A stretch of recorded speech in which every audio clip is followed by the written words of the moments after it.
Hello everyone, welcome back. Today we are checking out Ethyria TRUE.END by Enna Alouette, collaborating with Patterns and Keiki.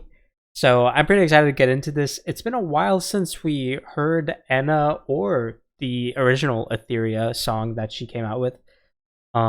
This seems to be like a follow-up, like rearrangement of the original Ethyria, which we already reacted to some time ago.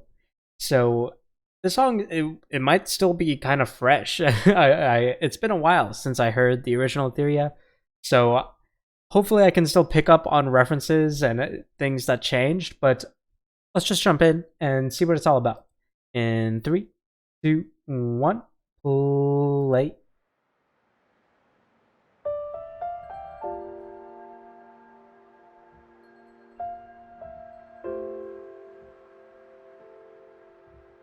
Okay.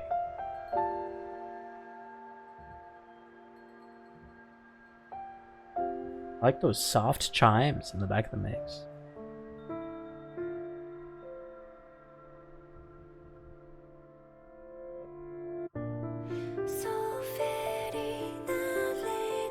And I forgot how good Edda's voice.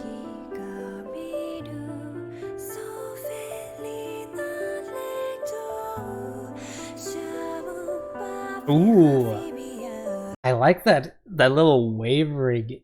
I hesitate to call it vibrato. It's like this emotional wavering. You could tell she was like interjecting these short inhales while she was. That was awesome. I like the interjected short inhales while she's still projecting her voice. That's awesome.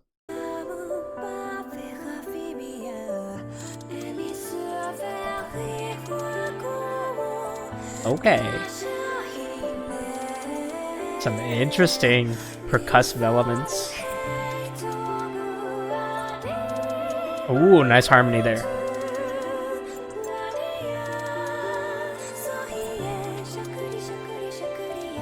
Ah. That moment right there, that clicked. Now I remember the original song. That was, man, this is amazing. I love the vocal control here, and the choral backing has been flawless for this. Listen to the strings as well that come up with it.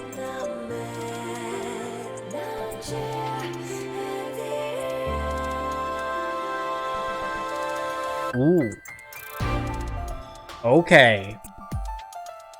Okay, so we're using the strings for harsh emphasis now, and then interjecting these arpeggiated keys. Very, that introduction, I believe, I'm like 90% sure that I probably said this in my original song reaction. It gives me massive, like a near automata, maybe even Kokia vibes. I mean, man. Just the entire atmosphere, the aesthetic, the chilling eeriness, that's still like emotional and dramatic, and it's very melodic, and I love that aesthetic. But I'm liking that we're actually interjecting impact in here now, and I'm interested to see how we branch off of that.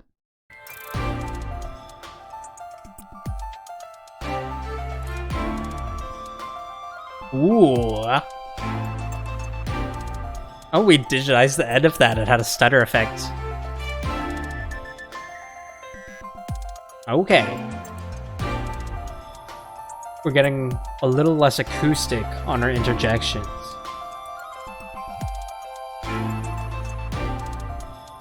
Okay.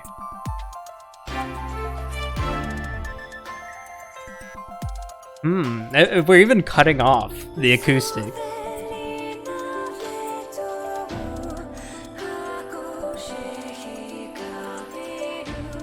Nice.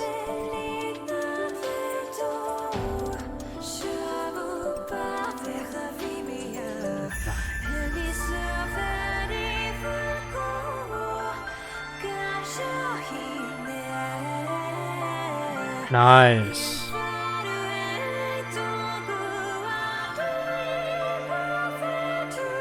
Nice. Listen to those open choral backings in the back of the mix. Oh, that's awesome. I love the projection there. And it's very light, and I like that she's singing this light, because we're so heavy on the instrumental, and it's not necessarily that we're heavy, but we have a lot of impact in the instrumental. We're getting a lot of sharp, just sharp aesthetics, so sharp percussives in our instrumental with the digitized percussion.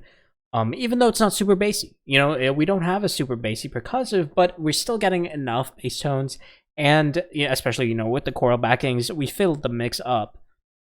And so since we have the sharp attack from the digital percussives, singing this light and airy, even when we're emphasizing our vocals, even when we're getting more and more dramatic, it's a very, very stellar mix awareness for that.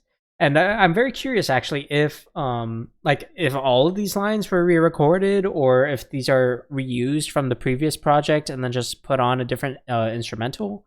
Let me know in the comments below how exactly, if any of them have, if Enna or any of the other Ethyria talents have talked about that, because I'm interested to hear about that. I'm interested to hear if these were re-recorded vocals, or if we're just pasting them over a new instrumental.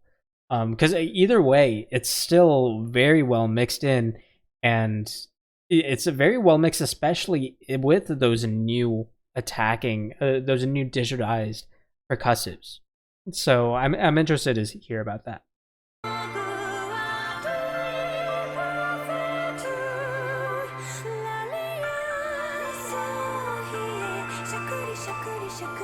Nice. We're actually pulling out the percussives here and letting the strings take it. Okay.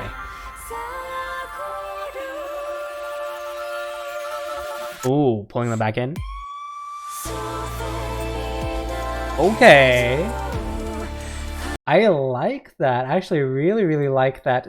We're playing very light on how synthetic we're getting. It's, even with our, with our instrumentals, with our woodwinds, with our percussives, it still has a lot of acoustic tonality into it, even if it's not acoustic, even if this is just like MIDI tracks, which it doesn't sound like it is, but if it is, it's very well done. It's very well mixed. It sounds very natural, even when we're getting those digitizations and we're cutting off notes and we're adding stutter effects and we're suppressing it, then we're opening it up, we're messing with the EQ.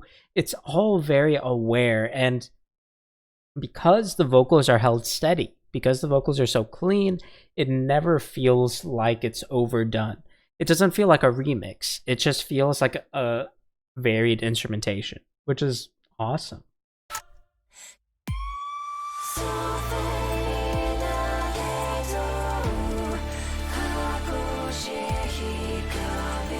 Those are awesome harmonies there.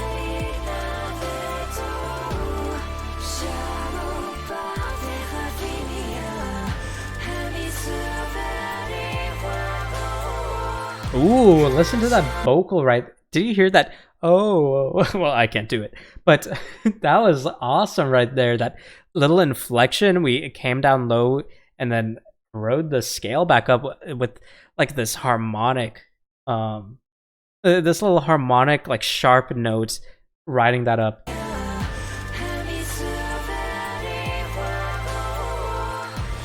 Nice. And oh, we used the harmony for that. We used the harmony to get that.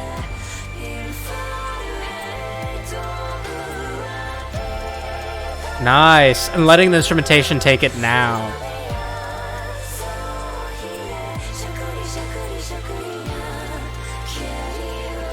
Nice.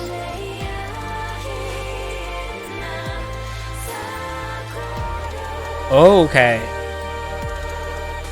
Wait, that was interesting. I was fully expecting them to shoot up high there. Well, I say them. I think this is just Enna with a lot of harmony tracks, a lot of vocal layering. But I was fully expecting that to shoot up high.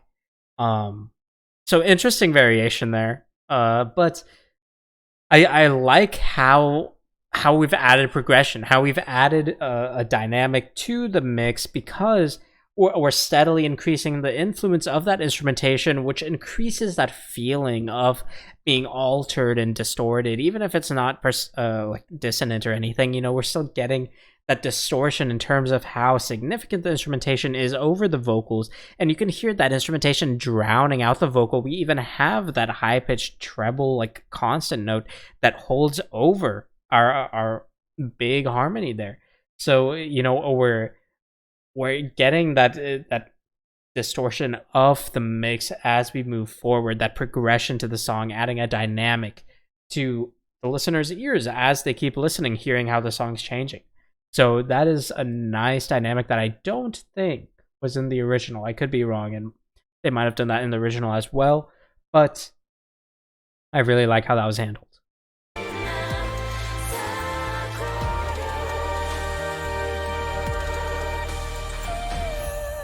Oh, okay.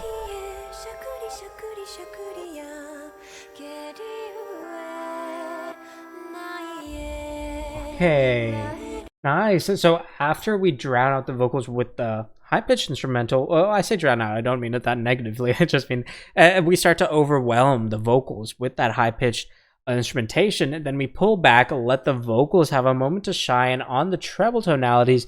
Then as we write that up, we let the instrumentation pulse on the bass tonalities and come down low, creating a large foundation for those vocals to sit on.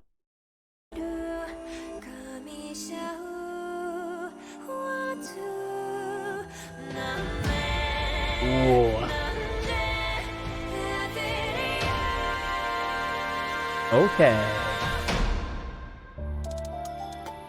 Getting an acoustic percussive for the impact there, and then going back to the digitized one. But the key is keep the acoustic element going after that percussive. Man. Okay. That was Ethyria TRUE.END. I'm a big fan of that. I really enjoyed that. I need to listen to the original after this to compare, see if I can catch everything that was changed up. But that was a lot of fun. I really enjoyed that.